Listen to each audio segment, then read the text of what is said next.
Buenas tardes, hermano. Dios les siga bendiciendo en esta tardecita de domingo. Pues bueno, vamos a continuar con el estudio que estamos llevando a cabo. Recuérdense pues que estamos empezando un nuevo tema extraordinario. Se llama Nuestra nueva identidad en Cristo.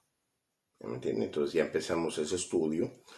Y tenemos como base 1 Corintios 6:11, y esto erais algunos de vosotros, pero fuisteis lavados, pero fuisteis santificados, pero fuisteis justificados en el nombre del Señor Jesucristo y en el Espíritu de nuestro Dios. Romanos 8:30, y a los que predestinó a estos también llamó, y a los que llamó a estos también justificó, y a los que justificó a estos también glorificó. Son nuestros versos bases. Bueno, yo soy William Aguirre. Y como les decía, estamos estudiando nuestra nueva identidad en Cristo Jesús. Estamos en la etapa preliminar, que es la introducción. Entonces, quiero recordarles que estamos transmitiendo en la radio y que el teléfono de cabina para oración es el 210-370-9105. Y el teléfono del ministerio personal, del ministerio nuestro, del Ministerio de Fe Maná Internacional, es el área 210-350-9726. Recuérdense, esto es para que nos mantengamos en comunicación, y si desean escribirme al correo electrónico redimido44gmail.com, también pueden escribirnos a ese correo electrónico, ¿ya? Y pues también, si están interesados en que compartamos esto, si ustedes sienten que su ministerio necesita oír esta palabra y quiere oírla, pues también estamos para compartir. Tenemos acá en Facebook, aparecemos como Ministerio de Fe Maná Internacional, y ahí vamos a estar compartiendo estos videos también. Y en el canal de YouTube, ahí va a estar esta enseñanza también. Estoy como William Aguirre, ese es mi canal. Ahí tengo varios estudios. Estoy tratando de ordenarlo de una manera en la que estén los estudios clasificados. ¿Entienden? De una forma en la que puedan, cuando ustedes presionen uno, el mismo YouTube les recomiende el otro. Entonces estoy tratando de clasificar, por ejemplo, en este caso, los estudios de ahorita, que son nuestra nueva identidad en Cristo, van a estar aparte de los estudios de fe que tuvimos, que se los recomiendo, que los estudien muy bien. Esos es un preámbulo para poder entender esto que estamos hablando, para poder aplicarlo. Básicamente lo que estamos aprendiendo aquí se aplica con lo que aprendimos de cómo caminar en fe, cómo operar en fe. Entonces, esos estudios están muy bonitos. Está el estudio, el primero, como les recomiendo, que es la secuencia. Está el estudio de la definición de la fe. Después, la fe es una acción. Después, la inmutabilidad de Dios. Luego, caminando en fe, y de último, operando en fe, que ya es el mecanismo, cómo operar en fe. Entonces, les recomiendo que oigan estos estudios, y pues recuérdense, ahí están en YouTube. No se les cobra nada por ir a verlos, por ir a aprenderlos, simplemente el deseo el interés que uno tiene de aprender. Ahí están. A veces nos podemos ver películas, y ahí tenemos la oportunidad de poder estudiar la palabra de Dios. Así es que recuérdense, teléfono personal es 210-350-9726. Nos encontramos acá en San Antonio, Texas, ¿me entiende? Y aquí estamos transmitiendo en la radio. No digo el nombre de la radio por razón de que, como estoy metiéndolo en el YouTube, no sé cómo trabajan las reglas, y ellos lo que buscan es excusas para detener. No quiero que haya algún problema de derecho o algo de que uno esté anunciando, voy a averiguar bien. Pero ya saben que nosotros nos encontramos en la radio, a todos los que nos están escuchando, y también pues lo estamos haciendo en video para que pueda quedar plasmado el estudio y podamos regresar a estarlo estudiando. Así es que recuérdense nuestra nueva identidad en Cristo. Esta es la segunda hora, o sea, el día de ayer hicimos un estudio y esta es la segunda parte para que vayan manteniendo la secuencia. Y entonces vamos a hacer una oración y le vamos a creer a Dios. Bueno, Padre, en el nombre poderoso de nuestro Señor Jesucristo, te damos gracias, Padre, a través de la sangre bendita de Cristo Jesús, por la oportunidad que tenemos de estar delante de tu presencia, Señor. Te damos gracias, Señor, porque sabemos, Padre, que tú, dice tu palabra, que tú inclinas el oído al clamor de los justos. Nosotros sabemos que somos justos no por nuestras propias obras, sino por la obra redentora de Cristo Jesús en la cruz del Calvario, que nos ha permitido la oportunidad de entrar delante de tu presencia y que escuche nuestras oraciones. Tu palabra dice en 1 Juan capítulo 5, 14 y 15 que si nosotros pedimos alguna cosa conforme a tu voluntad, sabemos que tú nos oyes, y si sabemos que nos oyes, tenemos las peticiones que hayamos hecho. Entonces, por lo tanto, te damos gracias, Señor, porque le creemos a tu palabra que cada una de las peticiones que nosotros hacemos, Señor, sabemos que tú estás atento y que tú escuchas nuestras oraciones, Señor. Señor, en esta tarde te venimos, Padre de la Gloria, poniendo a nuestro hermano Rafael, que se encuentra en un reto, que se encuentra recluido, igualmente, Padre, a todas las personas que se encuentran en las prisiones. Algunos de ellos cometieron crímenes y están pagando el precio de sus malas decisiones, pero algunos de ellos se han convertido a ti, se han arrepentido, Señor, y han decidido querer cambiar su vida. Tú conoces sus corazones, Señor.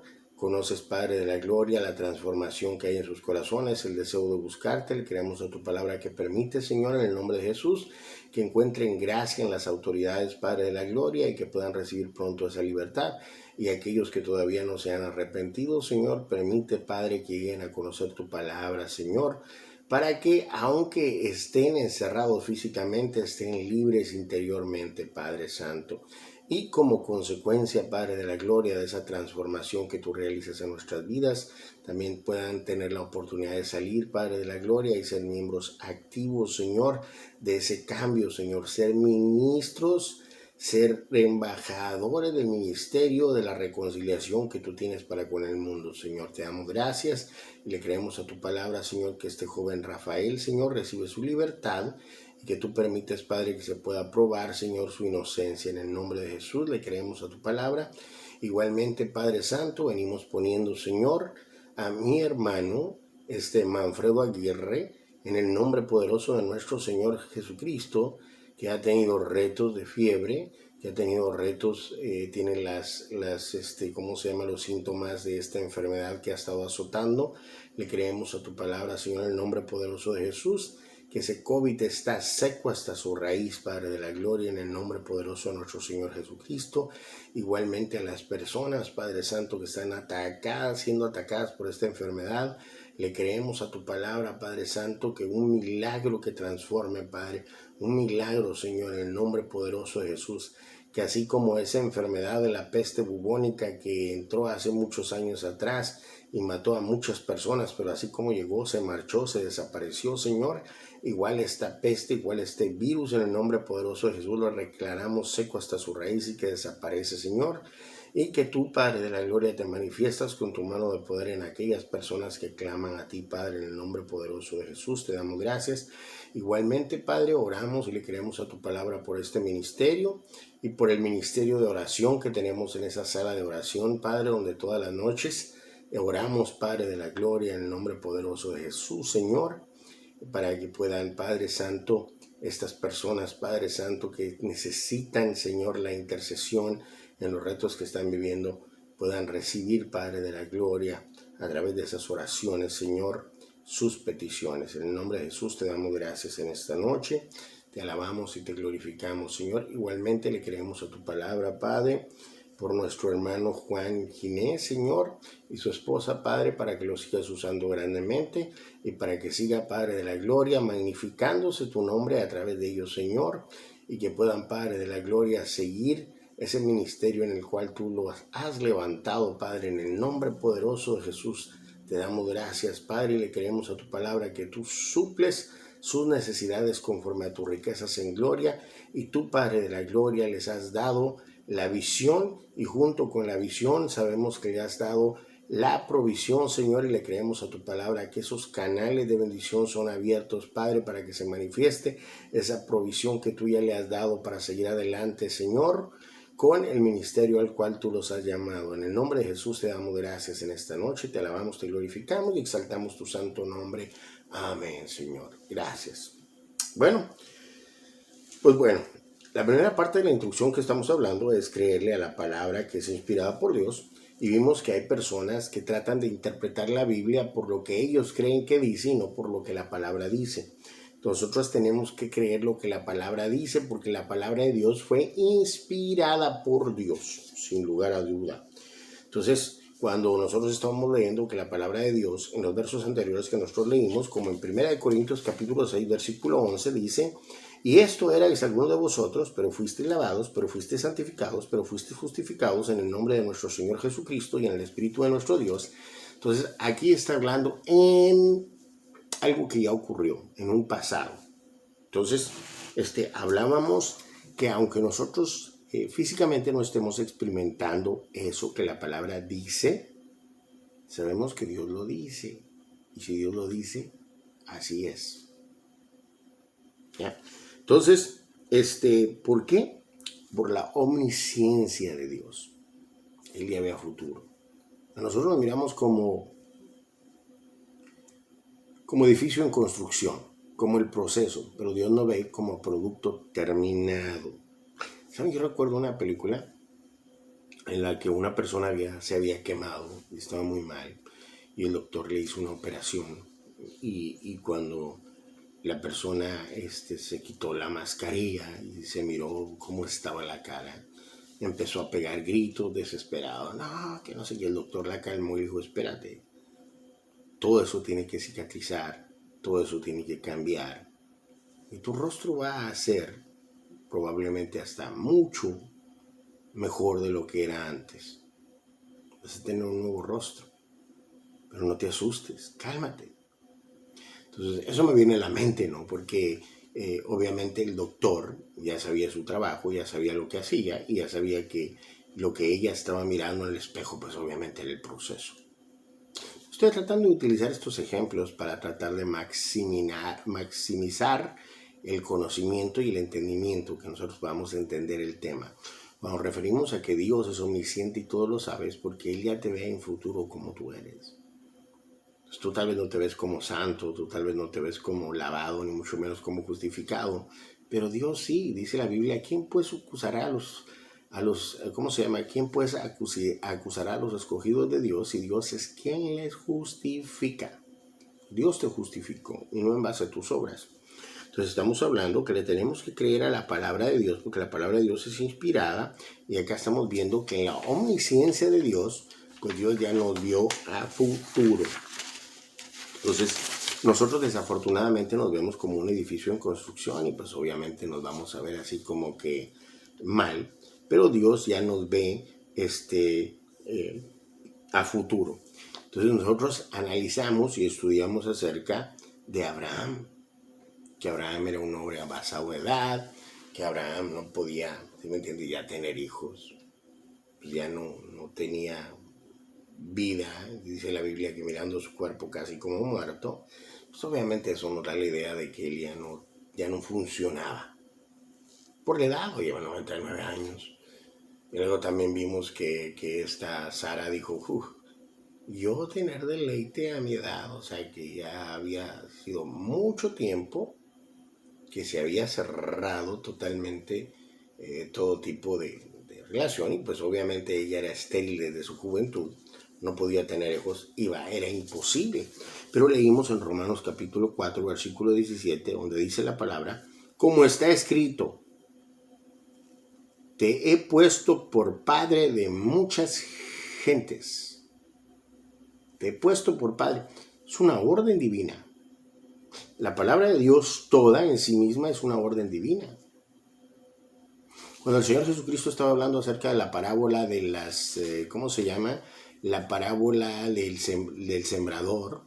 Dice, el sembrador salió, sembró la semilla y la semilla cayó en tierra, cayó en la orilla del camino, cayó en pedregales, cayó entre medio de espinas, después cayó en tierra fértil. Después cuando Él le dice a sus discípulos, les dice, bueno, la palabra es la semilla. ¿Por qué está comparando la palabra con una semilla? Cuando nosotros estudiamos la semilla y con los avances tecnológicos que existen y la ciencia que ha logrado descubrir que cada semilla tiene una codificación genética que quiere decir una orden que va con un propósito, lleva una orden. Esa semillita así tan pequeñita que usted la ven, adentro lleva una orden genética que nosotros la podemos ver, está súper microscópica, no se puede ver, tiene que mirarse. Solamente la tecnología moderna ha logrado descubrir eso. Solamente la tecnología moderna lo ha logrado descubrir. Entonces ahí hay una orden de qué es lo que va a hacer. Si es una semilla de manzana, va a decir manzana. No se puede cambiar. La orden genética es manzana, manzana. No va a ser pera, no va a ser, ¿me entiende? Tiene que ser la orden de la semilla. Entonces, cuando Dios compara, hace la similitud, no está diciendo que la palabra es una semilla, sino que es como una semilla. Entonces, la palabra es la semilla, o como la semilla. Entonces, obviamente, la palabra de Dios tiene un decreto divino para lo que es enviada. Tiene un decreto divino, tiene que ser. Por eso es que muchas veces, yo antes me frustraba, cuando a veces me ponía a platicar de la palabra, y como les decía, nosotros tenemos una línea donde nos reunimos todas las noches, los 7 días de la semana, los 365 días del año, ya sea que sea Navidad, que sea Año Nuevo, ahí nos reunimos a orar. Somos un grupo pequeño, pero a veces cuando estoy compartiendo y pasan los años, a veces me frustro porque a veces les hago preguntas de lo que estamos hablando y muchas veces no saben. Pero eso no me disuade de seguir haciendo, ¿sí me entienden? No me decepciona porque yo era así. Pero estaba oyendo. Lo importante es estar expuesto a la palabra, porque esa palabra va entrando en nosotros y acuérdense, es como una semilla, lleva un propósito. La Biblia dice que mi palabra nunca regresa vacía, siempre va con el propósito con el que fue enviada. O sea, la palabra de Dios nunca regresa vacía, lleva un propósito, lleva una orden. Entonces, como pasó con los discípulos estuvieron 3 años y medio a los pies de nuestro Señor Jesucristo en todo su ministerio y no entendían lo que el Señor Jesucristo les estaba diciendo. No fue hasta cuando estos discípulos iban en camino a Emaús cuando Él les abrió el entendimiento y entendieron las Escrituras. Entonces, esa palabra lleva una orden y está dentro. Nada más hay que tener paciencia, porque al compararlo con una semilla, también tenemos que tener que la semilla entra en tierra y que la semilla muere, la semilla exterior, sale el grano desnudo, pero toma tiempo para que crezca y para que empiece a dar sus frutos. Y nosotros quisiéramos que las cosas ocurrieran ya. Pero no, la palabra de Dios es como una semilla, lleva esa orden y punto. Entonces, cuando Dios habló acá a Abraham y dijo, como está escrito, te he puesto por padre de muchas gentes, Él le había enviado esa palabra que lleva la orden, que Abraham tenía que ser padre de multitudes.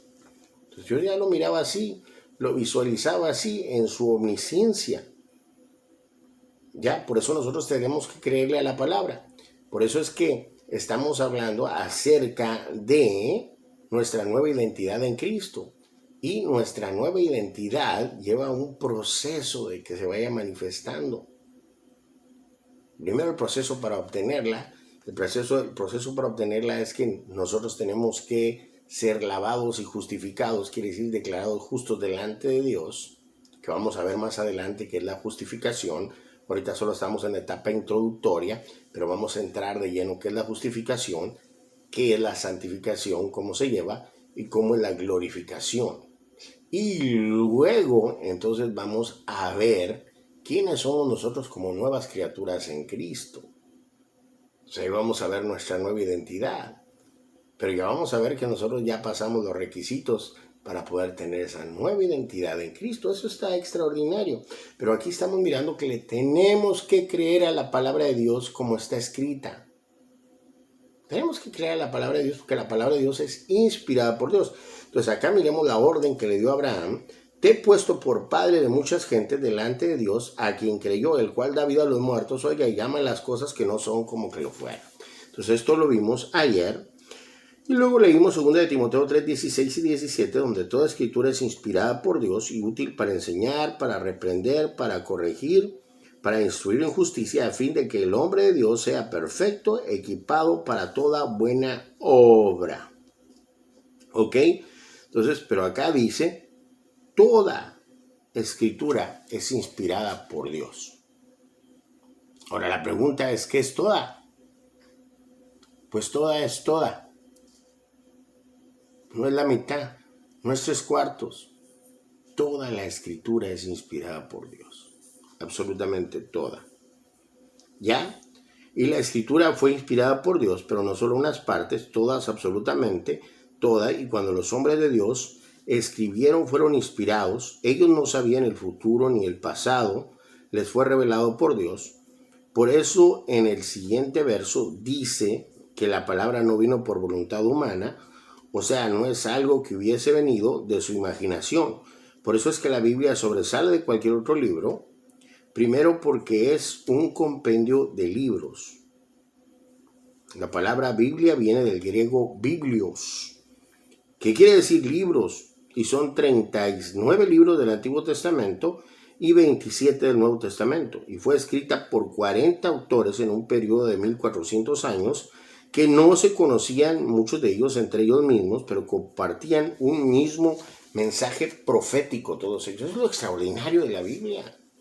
Hay otros libros que pues obviamente tratan de imitar a la Biblia, pero la Biblia es un libro profético totalmente. Imagínense 1400 años de diferencia y fueron 40 autores, y estamos hablando que entre ellos estaban pescadores, estaban reyes, tales como Salomón, tales como Pedro, estaba Pablo, estaba entre los escritores también está Isaías, y está también el rey David, que escribió Salmos, que era pastor de ovejas, después fue rey, y tenemos también otras personas que escribieron, ¿me entienden?, la Biblia. Entonces, y estas personas no se conocían entre sí, tenían un mismo mensaje, que era la redención de la humanidad por medio, ¿sí me entienden?, de una persona asignada por Dios, un Mesías, ungido por Dios, para que redimiera la humanidad. Todos ellos. Y hay eventos proféticos extraordinarios, por eso podemos creer que la palabra de Dios es inspirada, porque los hombres de Dios, si me entienden, fueron inspirados por el Espíritu Santo. Toda la palabra es inspirada. Y como les decía, ellos no conocían el pasado ni conocían el futuro, solamente el presente. Entonces, por eso les decía que íbamos a platicar un poco acerca del por qué tan extraordinaria la palabra de Dios. Porque es tan extraordinaria, porque nosotros tenemos el libro de Daniel en el capítulo 2, cuando habla acerca de Nabucodonosor, que Nabucodonosor tuvo un sueño y el sueño no lo podía interpretar. Entonces mandó a los sátrapas, que eran los consejeros. Entonces dijo, si ustedes no me dicen el sueño, entonces se van a morir todos y ya. Sí, pero estás pidiendo algo difícil porque quieres que te digamos el sueño y la interpretación. Pues sí, porque si me dicen la interpretación, si yo les digo el sueño, ustedes se van a inventar cualquier interpretación, pero si ustedes me dicen el sueño, yo voy a saber que ustedes definitivamente pues sí estaban inspirados, y sí, de alguna manera pues me están diciendo lo correcto. Porque si me dicen bien el sueño, me tienen que decir bien lo que significa. Entonces los iba a matar. Entonces, ¿qué fue lo que hizo? Agarró y Daniel le dijo, no, pues Dios, quien revela todas las cosas, me puede revelar, no les haga daño a nadie. Y ya él pidió un tiempo y Dios le reveló el sueño. Entonces aquí es lo extraordinario, que le dice, bueno, tú estabas durmiendo y en tu sueño te preguntabas qué iba a hacer con el futuro, porque ¿cómo se llama? Tu reino es un reino glorioso y te preguntabas, bueno, ¿qué es lo que va a pasar? ¿Qué es lo que va a suceder con el reino? Entonces te fuiste a la cama pensando eso y cuando te despertaste, pues obviamente soñaste una imagen muy grande con la cabeza de oro, con los brazos de plata y con el abdomen de bronce, las piernas de hierro y los pies de barro y hierro mezclado. Y luego cayó una piedra que cayó en los pies y después desmenuzó toda ¿cómo se llama? Toda la imagen, la desmenuzó. Entonces después le empieza a explicar qué era lo que significaba esto. Y le estaba diciendo, mira, esto habla del futuro. Esto habla del futuro. Ahí miramos lo extraordinario de la Biblia, cómo Dios revela, porque Dios conoce todo, es omnisciente. Y cuando él estaba diciendo a Nabucodonosor, realmente todo lo que iba a ocurrir en el lapso de tiempo, era porque Dios ya sabía que iba a pasar. Entonces le dijo Daniel, bueno, pues la cabeza de oro es tu reino, el imperio babilónico, pues es un imperio extraordinario, es un imperio gigante, un imperio glorioso que Dios te ha permitido tener. Pero después va a venir un reino, un imperio dividido, que va a ser en dos partes, que es menor al tuyo, y que nosotros a través de la palabra, en los mensajes después de esto, en el mismo libro de Daniel, sabemos que fueron el imperio medo-persa, que venció al imperio babilónico, y luego Daniel le dice el abdomen de bronce, que era el imperio griego, que era mucho menor a la cabeza y a los brazos al imperio medo-persa, pero que fue un imperio extraordinario que Alejandro el Grande llegó y conquistó siendo joven, pero se le fue. Y nosotros podemos ver a través de la palabra también quién es él y cómo le manifestó que ese imperio, y más adelante también en las profecías de Daniel le dice quién va a ser y cómo es que va a ser vencido a través de un sueño que tuvo Daniel, simbólico. Pero nosotros estamos mirando a través de esto cómo Dios le está revelando a Daniel, uno de los profetas extraordinarios, qué es lo que va a ocurrir a futuro, qué es lo que va a ocurrir. Entonces la palabra está diciendo, todavía con mucho tiempo de anticipación antes de que pase, él ya le está diciendo qué es lo que va a suceder en Daniel. Entonces, a través de los vestigios arqueológicos, de la flora y la fauna, de todo lo que aparece en el libro de Daniel, se puede situar que el libro de Daniel fue previo a todos estos acontecimientos, lo cual lo da como un libro profético. ¿Ya? Pues bueno,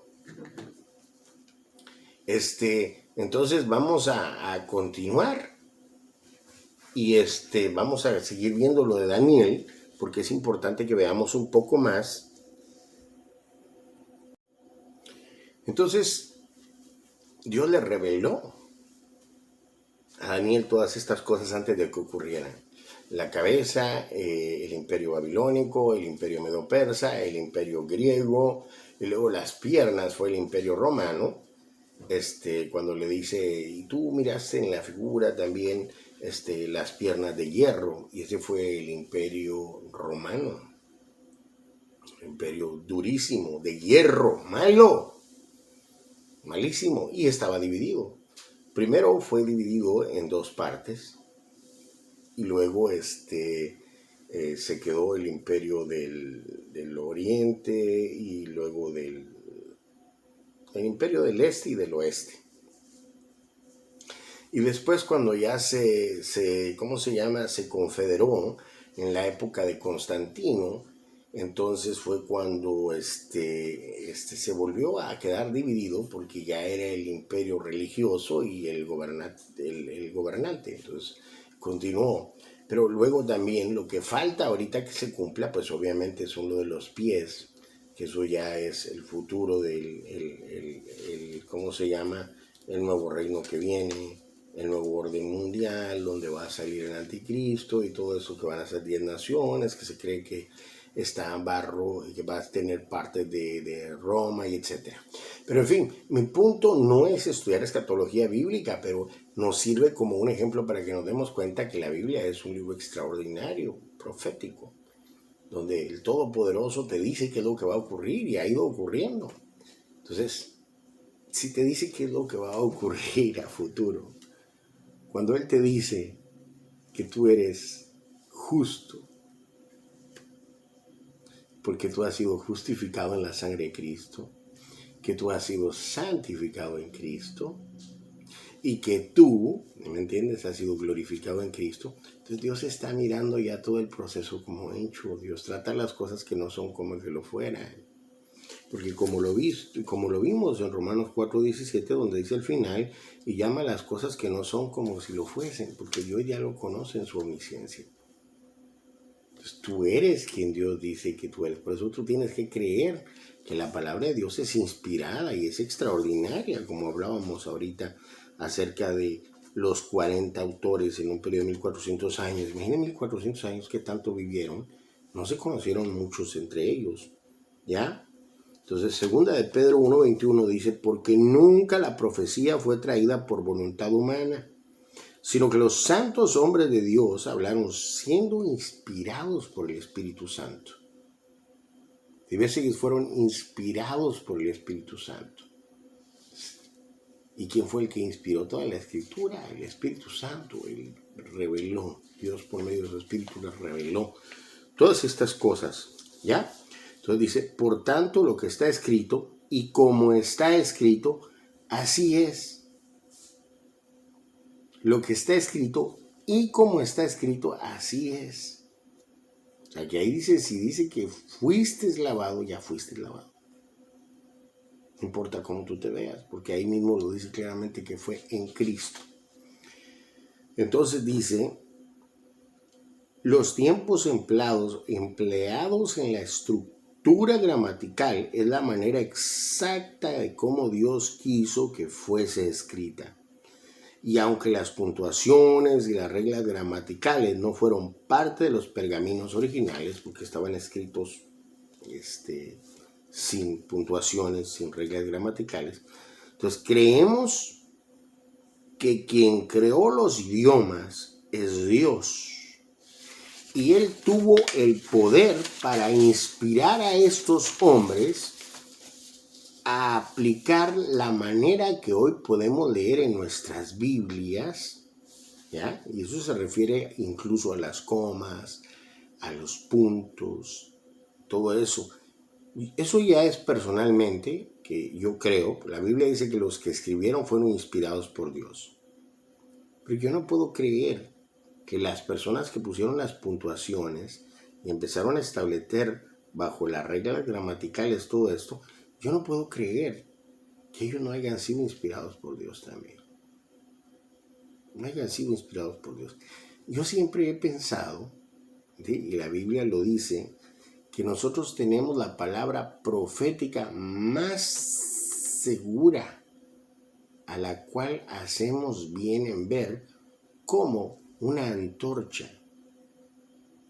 Y la palabra profética tiene una escritura completa en la que iba de largo, pero no tuviera el entendimiento si no hubiera unas puntuaciones para poder entender dónde se detiene algo, dónde no se detiene. Entonces yo creo que Dios también inspiró a estas personas para que trabajaran de esa manera, en las puntuaciones y en la manera, aplicando las reglas gramaticales que hay. Y yo creo que las personas que dicen, con todo respeto, obviamente, porque pues cada quien piensa como quiere pensar, yo no voy a cambiar a nadie, pero las personas que dicen que la palabra de Dios fue cambiada,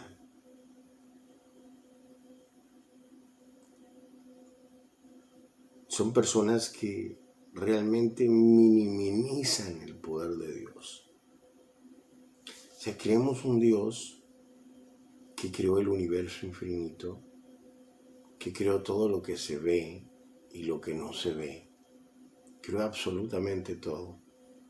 Pero no creemos que haya tenido el poder para que su palabra se haya permanecido intacta.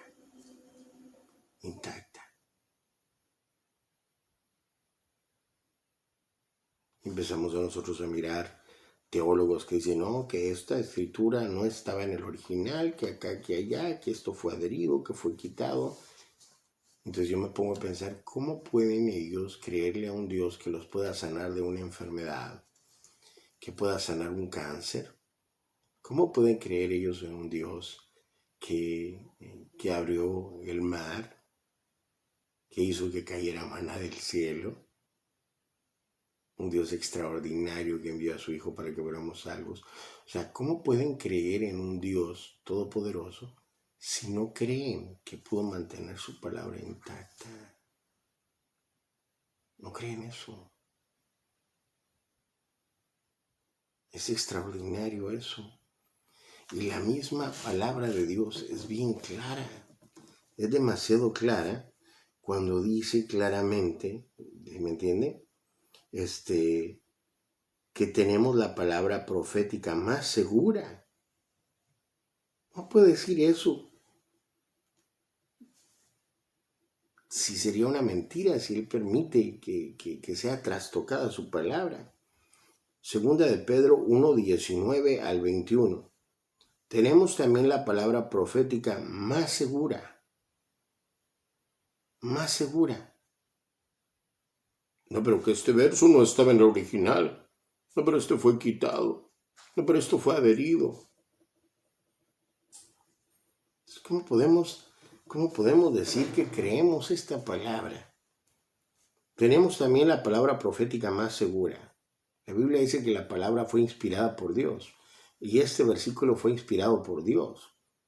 Y Dios está diciendo que tenemos la palabra profética más segura. Dice, a la cual hacéis bien en estar atentos como una antorcha que alumbra el lugar oscuro. Si el lugar oscuro es lo que tú no puedes saber, pero que Dios sabe y que te lo alumbra a través de su palabra. Que te lo alumbra a través de su palabra. Por eso es palabra profética. ¿Me entiende? Entonces dice, alumbra el lugar oscuro hasta que el día esclarezca y el lucero de la mañana salga en vuestros corazones. Entendiendo primero esto, que ninguna profecía de la Escritura es de interpretación privada. Al decir que no fue de interpretación privada, no se trata de personas que esto lo quito, esto lo pongo, esto lo quito y esto lo pongo. No. Dios es poderoso. ¿Me entiende? Porque nunca la profecía fue traída por voluntad humana, sino que los santos hombres de Dios hablaron siendo inspirados por el Espíritu Santo. Esa es la seguridad que nosotros tenemos, la inspiración del Espíritu Santo en su palabra. No podemos dudar de su palabra. Tenemos que creer que la palabra de Dios fue inspirada por Dios y que tiene el poder, ¿me entienden?, para mantenerla intacta. Bueno, entonces dice, ok,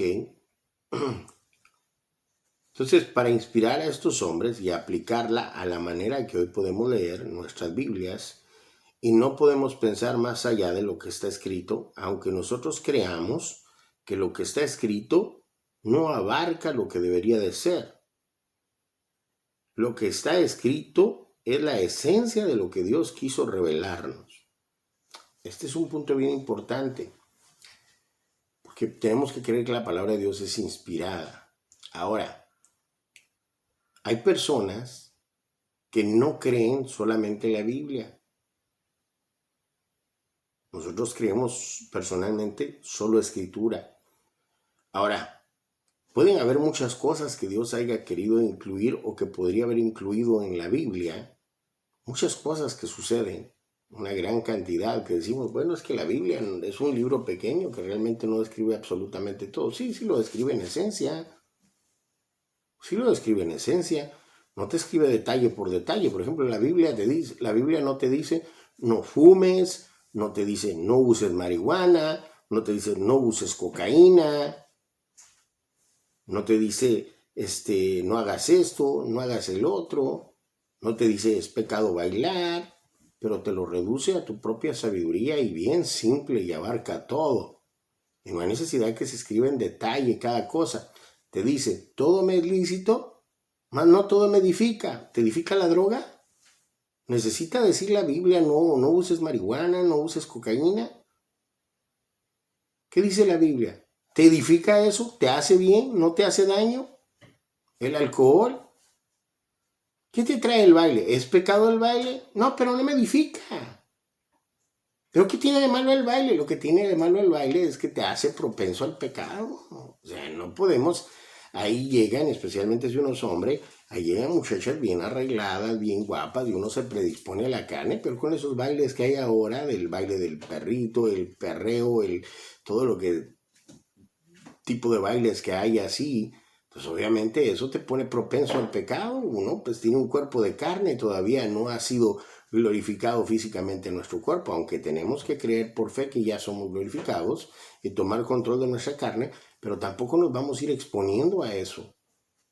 Pues la Biblia no abarca todos estos aspectos, pero los abarca, si me entiendes, simple y sencillamente al utilizar la sabiduría que Dios te ha dado en Cristo y ponerte a pensar, ¿esto me edifica o no me edifica? Todo me es lícito, mas no todo me edifica. Entonces ahí está abarcando todas las cosas que no necesita decirlas en detalle. Entonces ahí Dios tiene todas esas cosas. Por ejemplo, si nosotros nos ponemos a pensar en la Biblia cuando dice, porque vosotros sois templo y morada del Espíritu Santo, y el que destruye el cuerpo, Dios le destruirá. O sea, si tú te destruyes a ti mismo, Dios va a permitir que te destruyas. Tú eres templo y morada del Espíritu Santo. Con eso te abarca mucho. Con eso te abarca todo ese tipo de cosas que te hagan daño, que sean destrucción para tu cuerpo. Obviamente no le agrada a Dios, entonces no hay necesidad de que te lo diga en detalle. Entonces, obviamente no todas las cosas van a estar escritas en la Biblia en detalle una por una, pero sí la Biblia es suficientemente clara y abarca absolutamente todo. Lo abarca todo. Nada más que tienes que tener sabiduría para entenderlo. Entonces, hay unas personas que utilizan esto, pero déjeme esto, dice, aunque nosotros creamos que lo que está escrito no abarca lo que debería ser, lo que está escrito es la esencia de lo que Dios quiso revelarnos. Algunos argumentan que no podemos confiar solamente en la Biblia, sino que también hay más libros y usan el siguiente versículo bíblico para defender esta postura. Juan 21:25. Y hay también muchas otras cosas que Jesús hizo que si se escribieran en detalle, pienso que ni aún el mundo mismo podrían contener los libros que se escribirían. O sea, él hizo muchas maravillas. Sin embargo, en la Biblia aparece lo que Dios sabe en su sabiduría que sería suficiente para nuestro entendimiento y lo más sobresaliente e importante para nosotros. Pero si alguien desea buscar más allá, aún bajo las advertencias de Dios, ya es decisión propia. Pero sí es importante tomar en cuenta lo que dice el apóstol Pablo en el siguiente verso. Pero sí se dan cuenta de lo que estoy tratando de compartir con ustedes, que la palabra de Dios es suficiente para nosotros. Aquí contiene, cuando la Biblia dice que no caberían los libros del mundo para describir lo que Jesucristo hizo, es cierto. Pero Dios permitió que quedara escrito lo que quedó escrito. Porque si no leemos la Biblia, ahora vamos a leer todos los libros del mundo. Entonces dijo Dios, no hombre, si poniéndoles la Biblia, que no es un libro gigantísimo, como de 15,000, 20,000 o 30,000 páginas, si así no lo leen o no lo leemos, habrá conti más si les pongo todos los libros del mundo. Entonces Dios dejó acá resumido lo que Él quería que estuviera. Y el apóstol Pablo dice en 1 Corintios 4:6, dice, pero esto, hermanos, lo he presentado como ejemplo en mí y en Apolos, por amor de vosotros, para que en nosotros aprendáis a no pensar más de lo que está escrito, para que en nosotros aprendáis a no pensar más de lo que está escrito, no pensar más de lo que está escrito, no sea que por causa de uno os envanezcáis los unos contra los otros. Entonces, esto es bien importante que lo entendamos, ¿sí me entienden? Porque estamos hablando de lo que Dios dice de ti y de mí y que podemos confiar en la palabra, que la palabra es fiel y que la palabra de Dios es verdadera y que la palabra de Dios fue inspirada por Dios, para que nosotros podamos, si me entiende, creer a la palabra de que nosotros somos quien Dios dice que somos. Porque si Él le dio a Nabucodonosor todo lo que iba a ocurrir en el futuro, descrito por medio revelado por medio de Daniel, por sus profetas, ¿por qué la palabra de Dios no puede revelarnos el proceso que Dios ya tiene para nosotros en Cristo Jesús? Es cuestión de que le creamos a la palabra y empecemos a investigar quiénes somos nosotros en nuestra nueva identidad en Cristo Jesús. Pero bueno, nosotros podemos notar la manera en la que Jesús defiende lo que está escrito y cómo está escrito. Lo usaba para corregir a quienes decían llamarse maestros de la palabra, pero querían interpretar a la manera que ellos creían y no como realmente estaba escrita, como podemos ver en los siguientes versos. Entonces ahorita vamos a leer algo. Probablemente no lo terminemos, lo terminamos la semana que viene y vamos a regresar aquí donde nos quedamos. Pero lo que quiero que analicemos es cómo Cristo defiende que lo que está escrito es como está escrito y a la manera que está escrito, para que no se le cambie, porque al cambiársele le daría otro tipo de interpretación. Entonces veamos él cómo a través de lo que está escrito y como está escrito refuta a los que tratan de interpretar a como ellos creen que dicen y no como dice exactamente la palabra. Fíjense bien, Mateo capítulo 22, versículo 23 al 28. Aquel día vinieron a él los saduceos que dicen que no hay resurrección y le preguntaron diciendo: Maestro, Moisés dijo, si alguno muriere sin hijos, su hermano se casará con su mujer y levantará descendencia a su hermano. Hubo pues entre nosotros 7 hermanos. El primero se casó y murió, y no teniendo descendencia dejó su mujer a su hermano. De la misma manera también el segundo y el tercero hasta el 7. Y después de todo murió también la mujer. En la resurrección, pues, ¿de cuál de los 7 será ella mujer? Ya que todos la tuvieron. Entonces respondiendo Jesús les dijo: erráis, ignorando las Escrituras y el poder de Dios. Porque en la resurrección ni se casarán ni se darán en casamiento, sino que serán como los ángeles de Dios en el cielo. Pero respecto a la resurrección de los muertos, ¿no habéis leído que os fue dicho por Dios cuando dijo: yo soy el Dios de Abraham, el Dios de Isaac y el Dios de Jacob? Dios no es Dios de muertos, sino de vivos. Oyendo la gente esto, se admiraba de su doctrina. Entonces, si nosotros nos ponemos a analizar, ¿ya? Entonces, para poder darle entendimiento a este verso, por medio de este ejemplo bíblico, vamos a ver la importancia que Jesús le daba a la estructura gramatical en la cual estaba escrita la palabra. Entonces, vamos a explicar el contexto en el que fueron escritos este versículo, los anteriores versos, en la cual, y cuál era la versión bíblica que fue la que ellos usaron, ya que ellos poseían pergaminos, conocida como la Septuaginta. Bueno, el Señor Jesucristo les dijo claramente que ellos erraban en las Escrituras, quiere decir que ellos tenían unas Escrituras.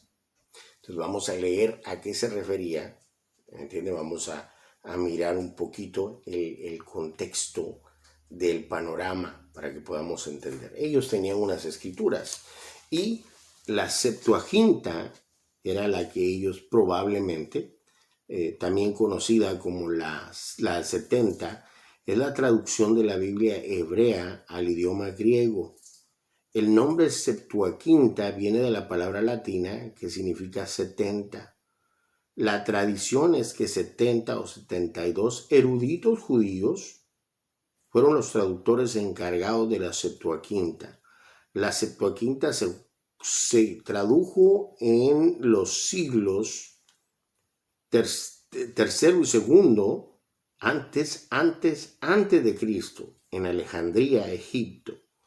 Puesto que Israel estuvo bajo la autoridad griega, ya durante varios siglos, el idioma griego se hizo cada vez más común en los siglos segundo y el primero. La mayoría de la gente de Israel hablaba griego como su idioma principal. Por eso se hizo el esfuerzo de traducir la Biblia hebrea en griego para que aquellos que no entendían hebreo pudieran tener las escrituras en un idioma que pudieran entender. La Septuaginta representa el primer gran esfuerzo para traducir un texto religioso importante de su idioma a otro, la cual probablemente leía nuestro Señor Jesucristo. Probablemente leía nuestro Señor Jesucristo. Cuando nuestro Señor Jesucristo se presentó en la sinagoga y pidió que le trajeran el libro de Isaías, está en Lucas capítulo 4, versículo 17 al 21, probablemente esta era la que él leía y probablemente esta era la que se reverían el Señor Jesucristo cuando le dijo, vosotros erráis en las escrituras. ¿Ya? Entonces sí tenían unas escrituras, entonces tenían una base, ¿ya? Y esta base pues obviamente tenía una estructura gramatical que el Señor Jesucristo la defendió de cómo estaba escrito que así era, para refutarlo a ellos mismos, como vamos a ver. Pero vamos a ver quiénes son, si me entienden, estos personajes, quiénes eran los saduceos, porque necesitamos mirar todo el panorama. ¿Me entienden? A mí me gusta compartir todo esto porque son enseñanzas extras que vienen en la enseñanza y que nos expanden el conocimiento. ¿Quiénes eran los saduceos? Los saduceos, también llamados sadoquitas, conformaban un grupo de judíos aristócratas, o sea, eran de la high, ¿ya? Pertenecientes a la clase social alta que se desarrolló en Jerusalén en los siglos I y II. Estos en general ocupaban puestos con poder significativo, tal como ser parte del Sanedrín, que eran los meros perruchones, los que partían el pastel en esa época, los que gobernaban religiosamente. Los saduceos eran los encargados de mantener la paz entre judíos y romanos, y en base a ello tomar decisiones que los beneficiara como nación. O sea, como eran de la aristocracia, de los de la high, se considera que este tipo de trabajos generó que los saduceos estuvieran más ocupados en la política que en la religión. Imagínense, eran políticos estos. Y se atrevían a tratar de, la resurrección es algo ridículo, la jajajaja, y trataban de refutarla cuando ellos estaban más metidos en la política. Lo cual manifiesta su ignorancia en algunos aspectos bíblicos y su apego más a lo humano que a lo espiritual, como pasa hoy en día en algunas agrupaciones religiosas que humanizan más la Biblia y le tratan de dar un aspecto más racional y real desde su perspectiva, desvirtuando lo extraordinario y sobrenatural de las palabras de Dios. Entonces eso era lo que hacían, trataban de humanizar. O sea, desde su propia mente trataban de ridiculizar lo que creían y lo que la palabra decía con cuestión del ¿cómo se llama?, de la resurrección. Y decían, oye, qué ridículo esto, hombre. O sea, ¿con cuál de tantos maridos que ha tenido, según en la resurrección, va a ser la esposa? Entonces trataban de ridiculizar ellos, ¿no? Pero ya vimos por qué. ¿Cuál es el origen de los saduceos? Se remonta entre los años de 135 y 150 de Cristo, periodo propuesto por el escritor Josefo, que era un historiador, dice. y su afiliación con Juan Hircano I. Sin embargo, hay ciertos datos que indican que los saduceos existían antes de ese reinado. Los saduceos son considerados descendientes de Sadoc, un sumo sacerdote de la época de Salomón y monarca del Reino Unido de Israel. Su nombre puede representarse como justos o rectos. Bueno, vamos a continuar en la siguiente semana estos estudios. Vamos a continuar descifrando esto y mirando cómo el Señor Jesucristo defiende lo que está escrito y cómo está escrito. Es bien importante, porque la palabra fue inspirada por Dios. Pues bueno, entonces le damos gracias a Dios por otro día más que hemos estado compartiendo la palabra, y no se pierda. Recuérdense bien que el canal de YouTube estoy como William Aguirre y ahí están estos estudios. En Facebook estoy como Ministerio de Fe Maná Internacional. Correo electrónico redimido44@gmail.com. Teléfono del ministerio para oración es 210-350-9726. Así es que, hermanos, que Dios me los siga bendiciendo. Y también el teléfono en cabina 210-370-9105. Estamos transmitiendo desde San Antonio, Texas. Dios me los siga bendiciendo. Y nos escuchamos entonces la próxima semana. No se lo pierdan, ¿eh? Amén.